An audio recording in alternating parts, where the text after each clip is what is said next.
நித்யானந்தம் பரமசுகதம் கேவலம் ஞானமூர்த்திம் द्वन्द्वातीतं गगनसदृशं तत्त्वमस्यादिलक्ष्यम् एकं नित्यं विमलमचलं सर्वदी साक्षिभूतम् भावातीतं त्रिगुणरहितं सद्गुरुं तं नमामि.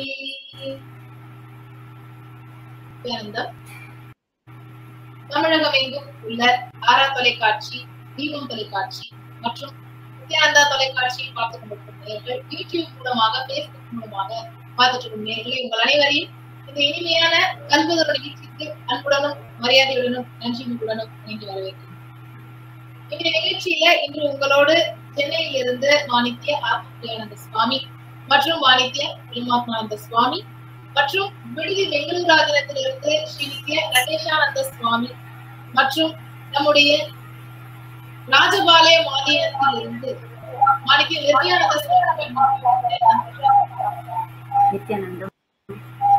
தொடர்ந்து நேர்களே, இன்னைக்கு நம்ம தினந்தோறும் பல சர்ச்சைகளை பரமஹம்ச நித்யானந்த சுவாமிகள் சந்தித்துக் கொண்டிருக்கிறார்.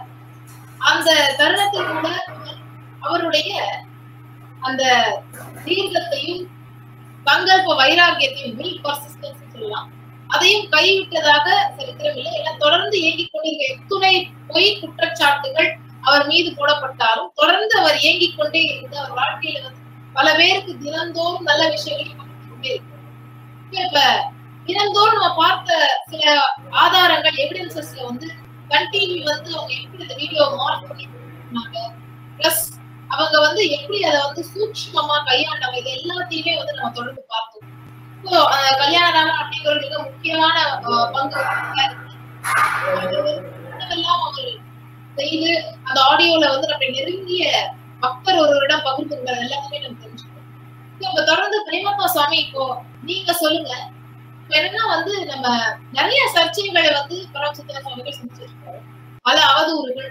இந்த அவதூறுகள்லாம் எதற்காக, இதன் பின்னணி என்ன, இதை பத்தி நீங்க நினைக்கிறீங்கன்னா? ஒரு மீடியம் ஆஃப் பண்ணது, ஒரு பெண் ஹெர்பிஸ் வியாதி ஒரு கொடூரமான கண்டேஜியஸான டிசீஸ் இருக்கிற ஒரு பெண் தன்னை பலமுறை கற்பழித்ததாக சொல்லி அதையும் மக்கள் நம்புறாங்க.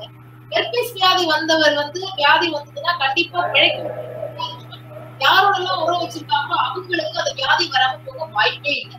ஆனா மெடிக்கல் ரிப்போர்ட்ல அந்த பெண்ணுக்கு அந்த வியாதி இருக்கின்றது, பரமஹம்ச நித்யானந்த சுவாமிகளுக்கு அந்த வியாதி இல்லை அப்படின்னு தெளிவா போவாங்க. இதை பத்தி இந்த மெடிக்கல் ரிப்போர்ட், இதை பத்தி நீங்க என்ன நினைக்கிறீங்க? இதை பத்தி சொல்லுங்க. அதாவது நீங்க சொல்லும்போது இந்த பெண்களுக்கு மிக கொடுமையான ஒரு நிலையில அதாவது அவங்களுக்கு மற்றவர்கள் உலக கூட தேவையில்லை, தொட்டாலே கலந்துள்ள அளவுக்கு அந்த நீர் மேல அவங்க அது இந்த யூஎஸ்ல அவங்க டாக்டர் பார்த்து அங்கேயே மெடிக்கல் சப்போர்ட் அப்படிப்பட்ட ஒரு ரிப்போர்ட் இருக்கும்போது இவங்க தான் பாதிக்கப்பட்டவராக செப்பரேட்டவராக ரிப்போர்ட் கொடுத்திருக்காங்க. அப்படிங்கிறப்போ இது கண்டிப்பா நமக்கு ஆதாரங்கள் ரொம்ப அப்பட்டமான ஆதாரங்கள் முன்னாடி சுவாமிஜிக்கு இந்த மாதிரி நோய் இருந்ததும் இல்லை, வரவும் இல்லை. அப்படிங்கிறப்போ இவங்க கிளைம் பண்றது இந்த மாதிரி கலாச்சாரம் அப்போ சுவாமிஜிக்கு கிடையாது. அப்படிங்கிறப்போ கண்ணுக்கு முன்னால அப்படிங்கிறப்போ அதையும் தாண்டி அதை அதே மாதிரி சுவாமிஜி அவர் ஒரு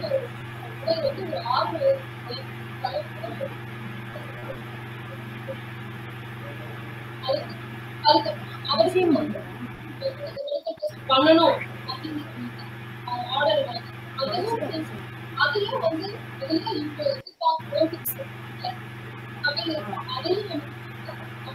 கண்டிப்பா உண்மைக்கு இடம் இல்லை. அதாவது ஆதாரப்பூர்வமாக முதல்ல ஆரம்பிச்சது இந்த மாதிரி ஒரு கிடையாது. அதுக்கப்புறம் நான் தான் விக்டிம் மூலமா வந்தப்போ அவங்களோட மெடிக்கல் அது எனக்கு இல்ல சொன்னாங்க இல்ல அவங்க சொன்ன குற்றச்சாட்டுகள் எதுவும் சொன்னது இல்லை அப்படின்னு ஆணைப்படுது. அதாவது மெடிக்கல் பார்க்கும்போது கூட அது வந்து ஒண்ணுமே பண்ணாம அது வந்துட்டாங்க. அதனால ரொம்ப வந்து இந்த மெடிக்கல் கண்ட்ரோல் பண்ணி அதுக்கெல்லாம் அப்படிங்கிறது நித்யா சுவாமி உங்களுடைய மைக் நீங்க மியூட் பண்ணிக்கலாம். இப்ப நடேசநாத சுவாமி இப்போ விடுதி ஆசிரமத்துல இந்த மெடிக்கல் ரிப்போர்ட்ஸ் இந்த மெடிக்கல் ரிப்போர்ட் வந்து தேவையில்லாமல் பரமசிவ சுவாமிகளுக்கு ஆண்மை பரிசோதனை செய்ய வச்சு அவரை வந்து கர்நாடகாவில இருக்க ஹாஸ்பிட்டல் தேவையெல்லாம் கூட்டு போய் பெரிய நியூஸ் ஆகி இருக்கிற ஊடக விபச்சாரிகள் எல்லா மீடியாலையும் அந்த தேவையில்லாமல் அதை வந்து ஃபேமஸ் பண்ணி அதை பாப்புலர் ஆக்கி தேவையில்லாமல் அவரை அவதூறு செய்வதற்கும் ஒரு அழிப்பதற்குமான ஒரு முடிவு எடுத்தாங்க. நீங்க என்ன இதை பத்தி நினைக்கிறீங்க?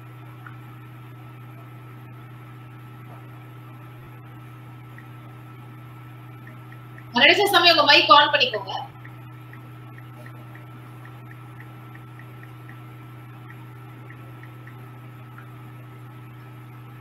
சாமி உங்க ஆடியோ கேட்கல, உங்க மைக் ஆன் பண்ணிட்டு பேசுங்க.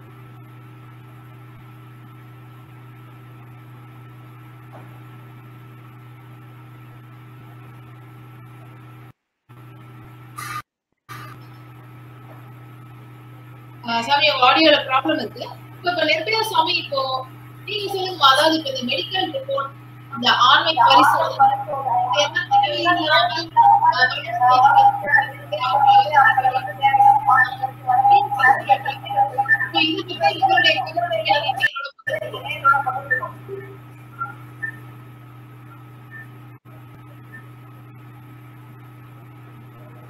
நிர்பயமா இப்போ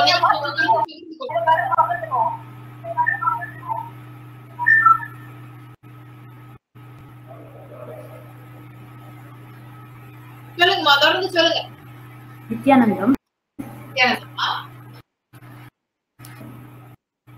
அதாவது அவதார புருஷர்கள் மக்களோட நன்மைக்காக இந்த பிரபஞ்ச நன்மைக்காகவே மனித உடல் தாங்கி வராங்க.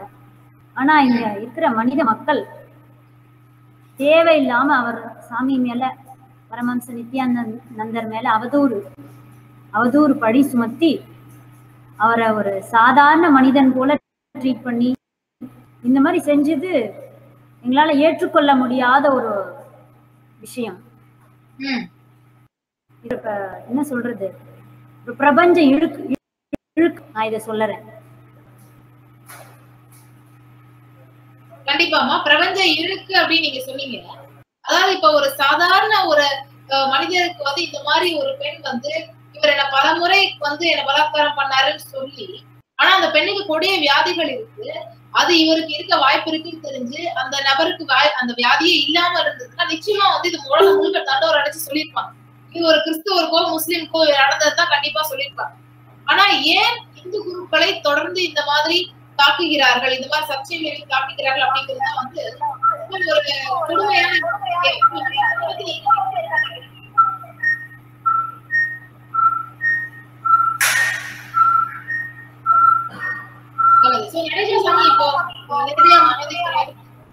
நீங்க வந்து உங்களுடைய கருத்தை பகிர்ந்துக்கோங்க. உங்களுடைய மைக் அன்மியூட் பண்ணிட்டு சொல்லுங்க சாமி.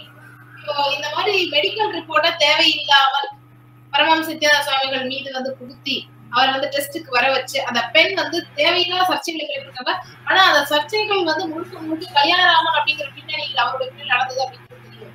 இப்போ நீங்க உங்க கருத்துக்களை பகிர்ந்துக்கோங்க சாமி. உங்க வாய்ஸ் கேட்கல. இப்ப உங்க ஆடியோ நீங்க ரெடி பண்ற வரைக்கும் இப்ப பிரேமகா சாமி இப்போ இந்த மாதிரியான மெடிக்கல் ரிப்போர்ட்ஸ் எல்லாத்தையுமே வந்து பெரிய சர்ச்சைக்குள்ளாக்கி ஒரு முக்கியமான எவிடன்ஸா காமிச்சு ஒரு நித்யானந்த சாமி பெருசா இதை வந்து காமிச்சாங்க. ஆனா வந்து ரிப்போர்ட்ல எதுவுமே இல்லை அப்படின்னு தெரிஞ்சுக்காங்க.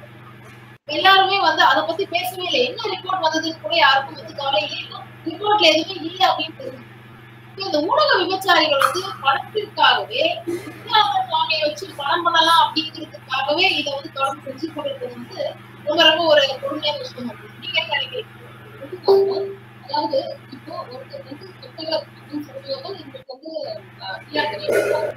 அதிகமா யாரோ ஒருத்தர் நல்லவர்னு அதுல அவங்களுக்கு யூஸ் கிடையாது. அதனால இந்த மீடியா வந்து இந்த சுச்சுவேஷன் பயன்படுத்தி அதுல மீடியா விசாரி இந்த சுச்சுவேஷனை பயன்படுத்தி தான் பணம் கொண்டாங்க.